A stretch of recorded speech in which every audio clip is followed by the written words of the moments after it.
Nibyo koko warangije amashuri yisumbuye senior 6 ariko ufite amanota meza, ariko ibi byose ntibivuze yuko udashobora kubura umwanya muri kaminuza nkuru y'u Rwanda, kubera yuko utamenya ibi byose n'ibisabwa byose kugira ngo wemererwe kuba uri umunyeshuri. Yego kuko ushobora kuba warujuje ufite amanota meza, ariko ugasanga uwigiriye 50 afashe umwanya wurawubuze kubera yuko ibi ngibi warabyirengagije, ariko wowe ngo ufite amanota makeya we yarabikurikije byose abikora neza cyane. Niyo mpamvu wiwe agomba kugenda ugasigara. We kumva yuko kuburusha abandi amanota ari byo bituma uzabona kaminuza. Oya, ahubwo kurikiza inama tugiye kubabwira muri iyi video. Aha, niba warangije senior 6 cyangwa uri hafi kurangiza, noneho ukaba wifuza kwinjira muri University of Rwanda, iyi ni video igiye kukwereka ibisabwa byose, uko wasaba ndetse n'ibyo wakwita kugira ngo udacikwanwa n'uyu mwanya abandi batagucyuza umunyu. Ibi byose tubikugeza hano ku kizamini. Ukihagera, niba utarakanda subscribe ngo ufungure inzogera, menya yuko iyi nama ariyo ya mbere wumvise, ahubwo bifungure kugira ngo ujye ubona andi makuru nk'aya ngaya kugeraho ku gihe. Reka ahubwo tureke gutinda, turebe ibintu bisabwa byose kugira ngo ube ubyiteguye kandi ubyuje, kugira ngo ejo bundi nibafungura application uzahita ubyuzamo vuba mu mwanya w'imbere, nawe utangire witegura ujye muri kaminuza, utazabura kaminuza nk'abandi bose bicaye kubera yuko birengagije zino application. Ngira ngo muzi benshi bicaye ariko bakaba batarakoze application, baricaye ariko application kuyikora byarabananiye. Hari na bakuru banyu barangije mbere yanyu ariko bakaba barice kubera yuko bakoze application nabi.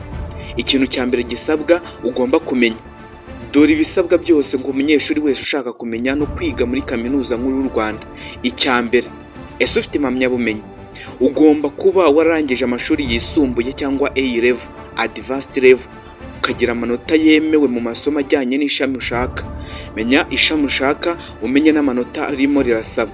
Icya kabiri, ugomba kugira transcript y'amashuri yisumbuye yerekana amanota wagize mu wa 4 kugeza mu wa 6, ukerekana uko iyo myaka 3 wayikoze neza.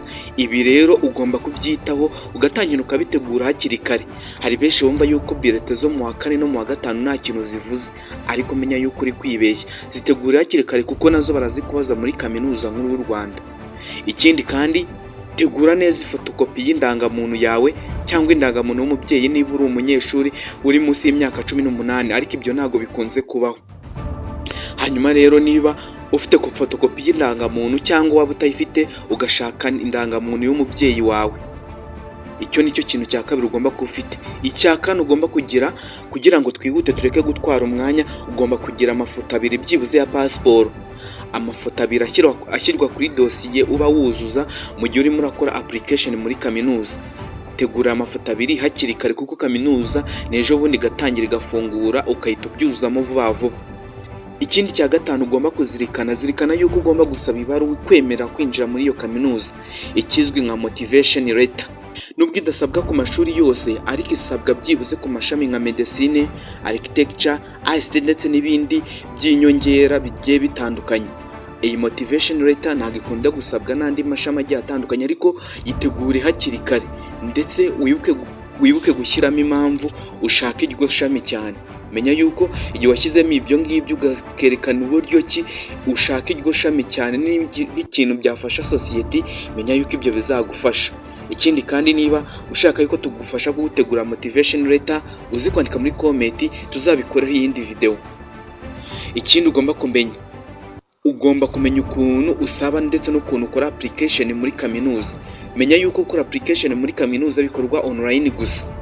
Aha ugomba kujya ku rubuga rwa website ya UR uruzwi nka wawa.admissions.ur.ac.rw. Ukabitamo ugahita uhitamo ahantu handitse apply now.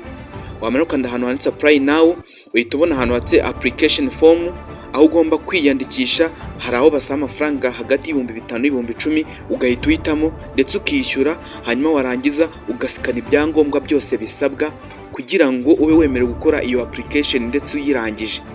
Warangiza bagahita baguha code ya dossier yawe kugira ngo uzayifashishe mu gukurikirana ibintu byawe byose. Iyi ni uburyo ugomba kubikora kuri internet unyuze ku rubuga rwa website yabo yitwa wawa.admissions.ur.ac.rw cyangwa .rw. hanyuma ukagenda ukuzuza ibisabwa byose. Nushaka ko tuzabikoraho video nawe uraza kunyandikira muri comment tuzabikore akantu ku kandi. Ariko si ibyo byonyine gusa, ahubwo hari n'ibindi bintu ugomba kwitaho. Ugomba kumenya ishami wize ndetse n'irijyanye n'ishami uri gushaka muri kaminuza. Ugomba kwireba rero amasomo ajyanye n'ishami wize muri segonderi, hanyuma ukamenya n'ishami waka muri kaminuza. Hanyuma kugira amanota menshi bifasha cyane amamashini mu guhatana n'abandi banyeshuri bagize amasomo ndetse bifuza ishami ryawe. Niba waragize 90 undi akagira 98, menya yuko byibuze ntago muzabona imyanya kimwe, ahubwo hari ikintu ugomba kwitaho niba wumva nawe ufite amanota makeya. Hano banzanye yuko ishami medicine, engineering n'amategeko bisaba guhatanira ku manota menshi. Hanyuma rero nawe wumva udashoboye udafite amanota menshi, wikwirwa utigihe, shaka ahubwo ishami rihuye n'amanota ufite. Hanyuma muri umwaka wa 2025 na 2026 imyanya iragabanuka kubera yuko abayisaba ari benshi kandi hari abafite amanota menshi kukurusha. Ahubwo ikintu ugomba gukora niba ufite amanota makeya, tegura zino fomu hakiri kare, hanyuma bagifungura system uhite waprayinga vuba kugira ngo uzagaragare mu myanya y'imbere. Hanyuma niba ufite amanota makeya ukaprayinga nyuma, menya yuko uri kugenda utakaza amahirwe yawe mu buryo butumvikana. Ibyo rero bitegure, uri umunyeshuri mwiza hano ku kizamini. Reba koko nawe amaze ukana subscribe kugira ngo tukomeze n'ikindi gice. Shyiraho nimero yawe ya telefoni kuri email mu gihe urimo urakora application form. Shyiraho nimero yawe ya telefoni ndetse na email, bya byiza iyo email baruye mu mazina yawe.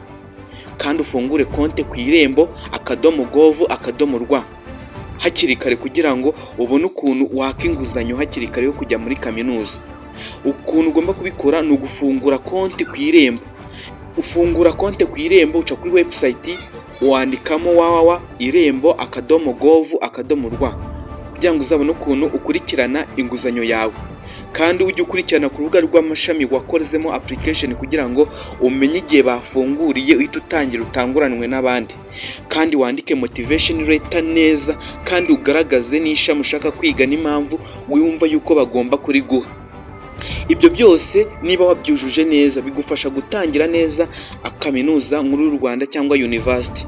Hanyuma rero niba utarakanda subscribe hano ku kizamini, menya yuko ntuzigera wongera kubona inama zacu, kandi inama zacu ni ingenzi ku banyeshuri n'abashaka akazi n'abashaka gukora application mu gihugu bwinshi bigiye butandukanye. Manuka muri comment hanyuma twandikira ikintu umva twaza gukora mu yindi video ikurikiraho, kandi usangize iyi video ku banyeshuri benshi cyangwa abantu bose uzi muziranye kugira ngo aya makuru abagere wakirikana no batangiye bategura ibyangombwa byose. Ibintu bikora urabafashije kandi natwe dufashije kugira ngo dushaka uyu muyoboro wacu mugari. Iyi ni channel nshya twafungura tuzatubagezaho ibintu bigiye bitandukanye. Njyewe ni Callixte Mutabazi, uzajya ubagezaho zino nkuru ndetse nkabategura uburyo ki nkabafasha ukuntu wabona kaminuza mu buryo bukoroheye. Waba ushaka akazi, ushaka gukora application z'akazi, waba ushaka ibintu byinshi bigiye bitandukanye, hano turari kugira ngo tugufashe. Wemenuka muri comment uze kutwandikira, turushaho kugenda tuyibona hanyuma turirushaho kugenda tugufasha.